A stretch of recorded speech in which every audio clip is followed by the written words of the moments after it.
Once upon a time, in a small village surrounded by a big, mysterious forest, it was a place where everyone knew each other's name, and the rhythm of life was dictated by the seasons. Yet, despite its peaceful appearance, there was a fear that gripped the villagers. Children would disappear. No one knew where they went or what happened to them, and after 30 days it would happen again. Some said it was a curse. Others whispered it was a punishment for the sins of their ancestors. But whatever the cause, the disappearance of the children was always a painful reminder that something in the village was wrong. On the eve of the next full moon, Titi sat by the fire in her small home, the flames dancing in her tired eyes. She could hear the soft murmurs of her family as they spoke quietly, too afraid to break the silence that had settled over the village. Her younger brother, Bola, played with his toy soldiers, oblivious to the heavy air. Titi's mother, Mogisela, sat knitting by the window, her face drawn with concern. "Titi," her mother called softly, "don't wander too far tonight. The full moon is coming and you know what happens." Titi nodded, but the words didn't sit well with her. She had heard the stories all her life, the warnings, the whispers, the talk of the snake of the forest. But she couldn't shake the feeling that something wasn't right.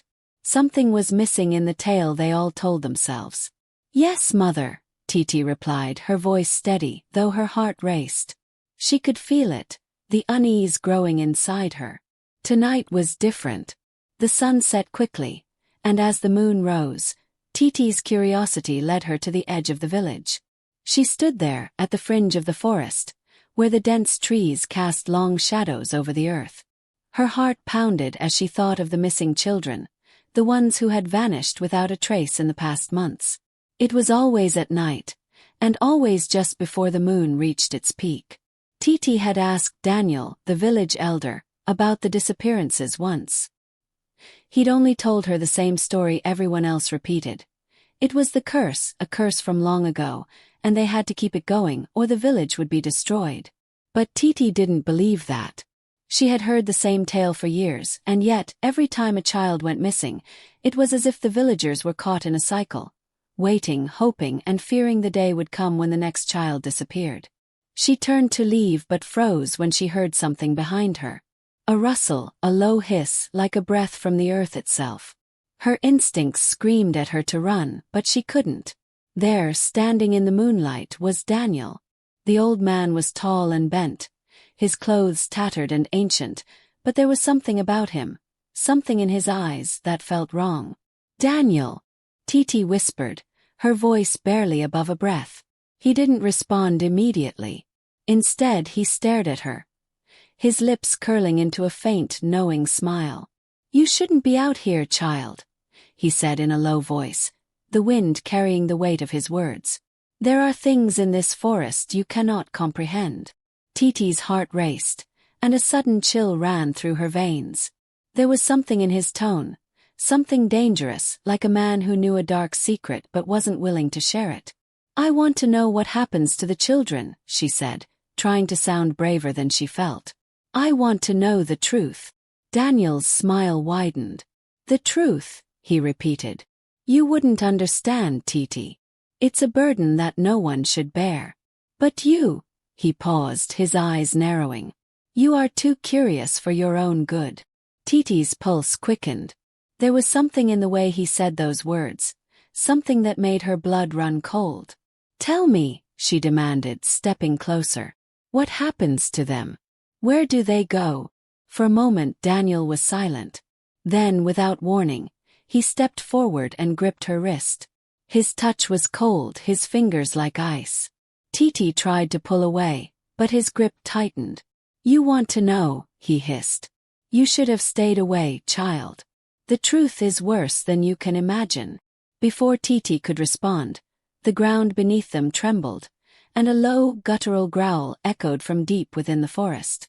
Something huge moved in the darkness, something that made the air around them crackle with static. Daniel's eyes flashed with something primal, something ancient.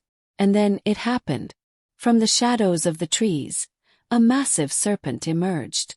It slithered with terrifying speed, its scales glistening under the moonlight, its eyes glowing like molten fire.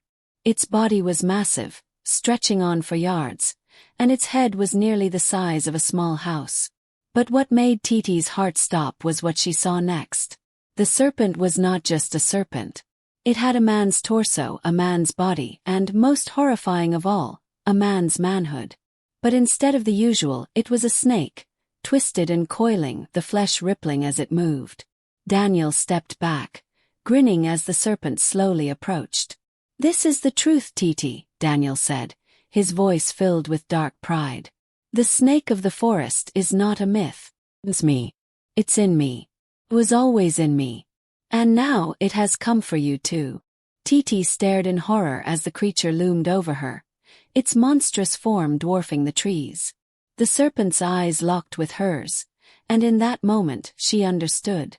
The children weren't just taken, they were sacrificed. Every month, a child was chosen to feed the serpent, to sustain its power. And Bola, her brother, was next. Titi's heart was hammering as she stood in the clearing, frozen in disbelief, unable to process the sight before her. Daniel, the man she had trusted, the village elder, the one who had guided them all, was no longer human. His form twisted in the pale moonlight. His body contorted as the serpent's coils surrounded him. His eyes had darkened, pupils slitted like a snake's, glinting with an unnatural intelligence. But it wasn't just the serpent that terrified Titi. It was Daniel's twisted smile as he watched her, knowing that she was the last line of defense.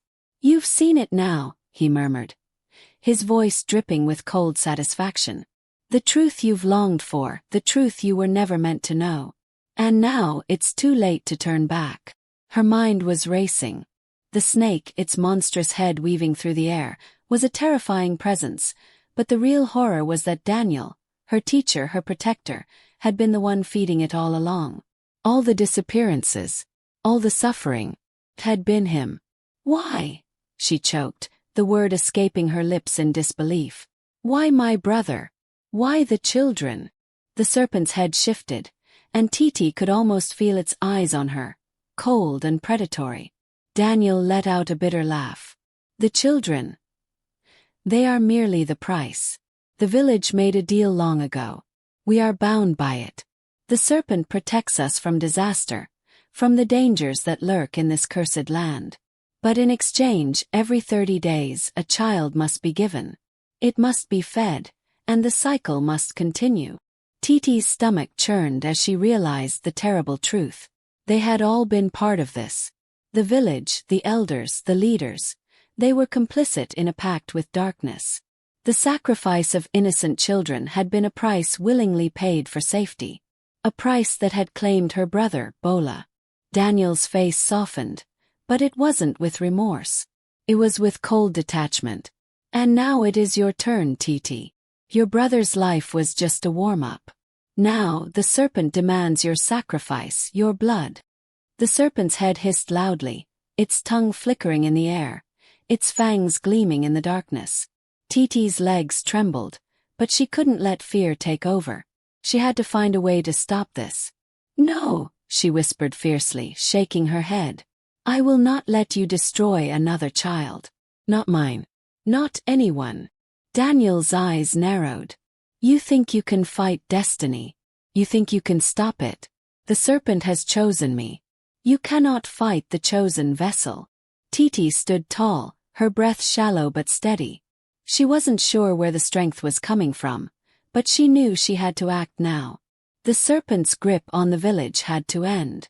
Titi's legs burned as she ran through the dense forest, branches scratching at her skin, the cold night air stinging her lungs. She didn't know how far she had run, but the sounds of the serpent's pursuit grew closer with every step. Its massive coils slithered across the earth, a terrifying reminder that it was right behind her. Her mind raced. She had to reach the sacred hut and perform the ritual. But she couldn't stop the growing panic.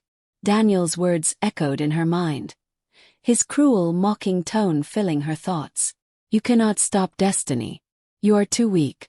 Titi stumbled, falling to her knees on the forest floor. Her chest tightened as the serpent's hissing grew louder, closer. She couldn't let it catch her. Not when Bola's life was on the line, Not when the village's future was at stake. With every ounce of strength she had left, she pushed herself back to her feet. The sacred hut. She had to get to the sacred hut. The hut stood before her, ancient and foreboding. Its stone walls were weathered by time, and the thatch roof seemed to sag under the weight of the secrets it housed. But Titi didn't hesitate. She knew what she had to do. Everything she needed was inside. Her heart pounded in her chest as she reached for the key hidden in the small crevice beside the door. Her fingers were slick with sweat, trembling with fear and desperation. She inserted the key into the lock and swung the door open. Inside, the dim light from a single lantern barely illuminated the room. Shelves lined the walls, filled with jars, relics, and forgotten objects. But it was the chest in the corner that caught her attention. The chest creaked as Titi opened it, revealing the ancient scrolls wrapped in fine cloth. She grabbed the scroll she needed, the ritual that could break the serpent's hold. Her hands shook as she unfurled the parchment. The words were written in a language she barely understood, but she had memorized them as a child. The chant, the incantation, it was all there. It would banish the serpent, but there was a price to be paid. Deadly price. Titi's breath caught as she read the final line. The blood of the vessel must be spilled in order to sever the bond. Her throat constricted. The man who had raised her, taught her, protected her, was the one who had to die in order for the village to be freed. But Titi couldn't stop now. She couldn't back down. She had come this far, and there was no turning back. Bola's life depended on her. The village depended on her. Titi stepped into the clearing, the ritual knife clutched tightly in her hand. The full moon bathed the scene in an eerie light, casting long shadows across the ground. Daniel stood at the center, the serpent coiled around him like a dark cloak. Its eyes glinted with hunger, its tongue flicking in anticipation. Daniel's expression was unreadable as he turned to face her, the serpent's massive head resting on his shoulder. "You've come, Titi," he said softly, almost sadly. "But you are too late. The serpent has claimed me. It will always have its sacrifice. It will always need me." Titi's voice was steady, despite the fear gnawing at her insides. "No, it's over. Pact is broken. This ends tonight." Her fingers tightened around the ritual knife. The air around them seemed to thrum with energy, a tension so thick that she could almost taste it. The serpent hissed, sensing the impending battle. Daniel's eyes glinted, a mixture of pride and resignation in his gaze. "You think you can defeat me, Titi?" Daniel's voice was low, almost taunting. "You cannot fight what is ancient, what is powerful." Titi's heart raced as she raised the knife, the blade gleaming in the moonlight. "I will do what I must." In that moment, the serpent let out a deafening roar, its body thrashing as it struck towards Titi. She barely had time to react, but she ducked just in time, the serpent's fangs missing her by inches. Her breath came in sharp gasps, her eyes locked on Daniel. The serpent was relentless, its massive form moving faster than she could react. She had to end this.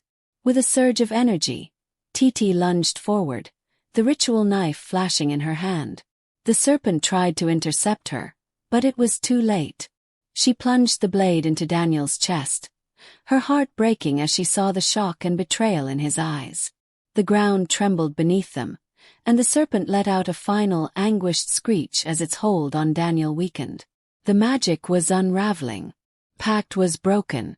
As Daniel collapsed to the ground, his lifeblood spilling onto the earth, the serpent's massive form began to disintegrate, its scales fading into mist. The curse was broken. But Titi felt no joy. She knelt beside Daniel, her hands trembling as she held him in his final moments. "I'm sorry," she whispered, tears streaming down her face. "I'm sorry." The village awoke the next morning to find that the nightmare had ended. The children who had been taken returned, confused but unharmed. The elders gathered in silence, the weight of their complicity in the village's dark past settling heavily on their shoulders. Titi stood alone at the edge of the clearing, the weight of her actions pressing down on her. She had saved the village, but at what cost? She had destroyed the man who had been her mentor, the one who had raised her. The village would heal, but she would carry the scars of this night with her forever. The serpent was gone, but Titi knew that darkness would always find a way to creep back. She vowed that she would never forget the price of freedom. The village would be protected, but only as long as the people remembered the truth. And as the sun rose over the village, Titi made a silent promise to herself. She would never again let darkness consume her world.